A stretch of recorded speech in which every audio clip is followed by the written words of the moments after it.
हीरा पहले जैसा आलसी किसान नहीं रहा था, लेकिन उसके मन में एक अजीब सी बेचैनी हमेशा रहती थी। खेत में काम करते हुए भी उसे लगता था कि वो सिर्फ जमीन नहीं जोत रहा, बल्कि अपने बीते हुए समय की भरपाई कर रहा है। हर फसल के साथ उसे याद आता कि कैसे एक समय था जब वो पेड़ की छांव में सो जाना ही सबसे बड़ी उपलब्धि समझता था।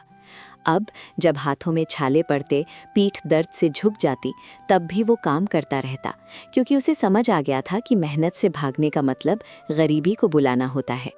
कई बार वो अकेले खेत में खड़ा होकर आसमान को देखता और सोचता कि अगर उस दिन वो बूढ़ी औरत को पानी न पिलाता तो शायद आज भी उसकी जिंदगी यूं ही खाली पड़ी रहती। हीरा की बीवी के लिए ये बदलाव किसी चमत्कार से कम नहीं था, लेकिन वो जानती थी कि चमत्कार टिकते नहीं, आदतें टिकती हैं। वो हर सुबह हीरा से पहले उठती, चूल्हा जलाती और मन ही मन तय करती कि आज किसी भी हाल में आलस को घर में घुसने नहीं देगी। पहले जो गुस्सा उसकी आवाज़ में होता था, अब वही गुस्सा समझदारी में बदल चुका था। वो जानती थी कि अगर हीरा को ज़रा भी ढील दी गई तो पुराना हीरा लौट सकता है। इसलिए वो उसे बार बार याद दिलाती कि सोना खेत में नहीं, इंसान के इरादे में उगता है। और यही बात वो गांव की औरतों को भी समझाने लगी थी। गांव वालों ने हीरा को बदलते देखा तो पहले उन्हें शक हुआ, फिर जलन और आखिर में हैरानी। जो आदमी कभी काम से भागता था, वही अब सबसे पहले खेत में पहुंचने लगा था। कुछ लोग पीठ पीछे बातें करते कि ज़रूर किस्मत पलट गई है, लेकिन धीरे धीरे उन्हें समझ आने लगा कि किस्मत से ज़्यादा मेहनत बोल रही है। कई नौजवान जो पहले शहर जाने का सपना देखते थे, अब खेतों में नए तरीके आजमाने लगे। हीरा उनके लिए उदाहरण बन चुका था, बिना भाषण दिए, बिना उपदेश दिए। जमींदार के लिए हीरा सिर्फ एक किसान नहीं रहा, बल्कि एक सबक बन चुका था। उसने कई किसानों को देखा था जो मेहनत करते थे, लेकिन हीरा की आंखों में अब जो भरोसा था वो अलग था। जमींदार समझ गया कि असली कमाई उस चमकदार धान से नहीं हुई थी, बल्कि उस भरोसे से हुई थी जो हीरा में अपने आप पर पैदा किया था। अब जब भी कोई किसान शिकायत लेकर आता, जमींदार हीरा का उदाहरण देकर कहता कि ज़मीन वही है, मौसम वही है, फ़र्क सिर्फ इंसान के सोचने के तरीके में होता है। वो बूढ़ी औरत जो असल में परी थी, अब दिखाई नहीं देती थी, लेकिन उसकी मौजूदगी हर मौसम में महसूस होती थी।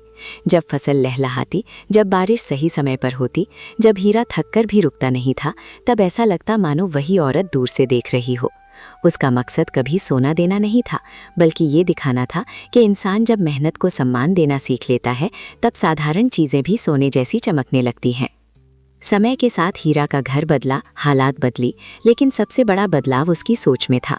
अब वो जान चुका था कि आलस कोई आदत नहीं, बल्कि एक जाल है, और मेहनत कोई सज़ा नहीं, बल्कि आज़ादी है।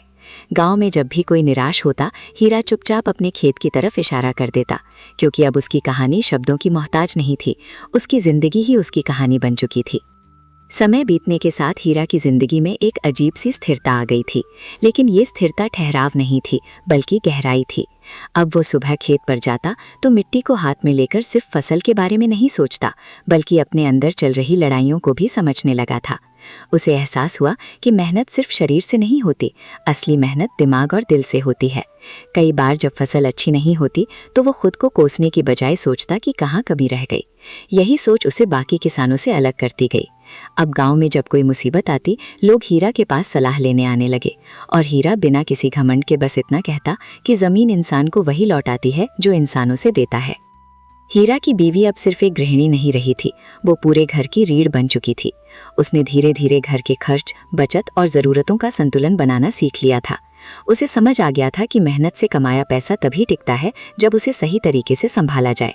वो गांव की दूसरी औरतों को भी समझाने लगी कि केवल पति पर निर्भर रहना कमजोरी नहीं, लेकिन आंख बंद कर भरोसा करना जरूर है। उसकी बातों में अब अनुभव छलकता था, और अनुभव में दर्द भी छुपा था, क्योंकि उसने हीरा का सबसे आलसी और सबसे मजबूत रूप दोनों देखे थे। गांव के बुजुर्ग जब शाम को चौपाल पर बैठते तो हीरा की कहानी अपने आप बातचीत में आ जाती। वे कहते कि पहले के ज़माने में लोग मेहनत को पूजा मानते थे, लेकिन समय के साथ लोग आसान रास्तों की तलाश में भटक गए। हीरा उन्हें उस पुराने दौर की याद दिलाता था। बुजुर्गों को लगता था कि अगर गांव को बचाना है तो नई पीढ़ी को हीरा जैसे उदाहरण दिखाने होंगे, वरना शहर की चकाचौंध सब कुछ निगल जाएगी। गांव के नौजवानों के लिए हीरा अब सिर्फ एक किसान नहीं, बल्कि एक जवाब बन चुका था।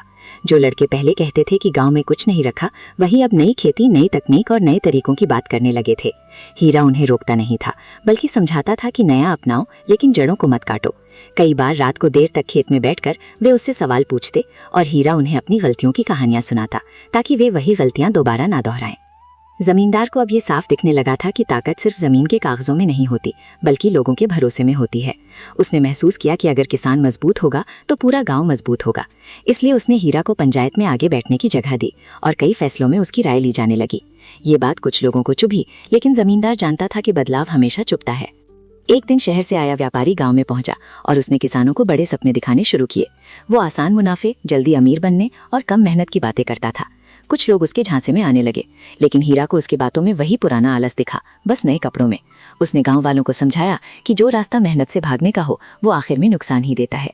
धीरे धीरे व्यापारी का असर खत्म होने लगा और वो गांव छोड़कर चला गया। हीरा का बेटा अपने पिता को बदलते देख पड़ा हुआ था। उसके लिए हीरा हमेशा से मेहनती था और यही सबसे बड़ी जीत थी। वो पढ़ाई के साथ साथ खेत में भी हाथ बटाता और मन ही मन तय करता कि वो गांव छोड़कर भागेगा नहीं, बल्कि गांव को आगे ले जाएगा। उसके सपनों में शहर भी था, लेकिन जड़ों से जुड़ा हुआ शहर। कभी कभी जब हीरा अकेला होता तो उसे हवा में वही पुरानी आवाज सुनाई देती, लेकिन अब वो आवाज उसे डराती नहीं थी। उसे लगता जैसे कोई उसे याद दिला रहा हो कि रास्ता सही है। वो समझ चुका था कि हर इंसान की जिंदगी में कोई ना कोई ऐसी शक्ति होती है जो उसे जगाती है, लेकिन चलना उसे खुद ही पड़ता है। समय के साथ गांव बदलने लगा, धीरे धीरे, बिना शोर के। कोई चमत्कार नहीं हुआ, कोई सोना नहीं बरसा, लेकिन लोगों की सोच में रोशनी आने लगी। हीरा अब जानता था कि उसकी कहानी अभी खत्म नहीं हुई है, बल्कि अब वो दूसरों की कहानियों की शुरुआत बन चुका है, और शायद यही सबसे बड़ी सफलता थी।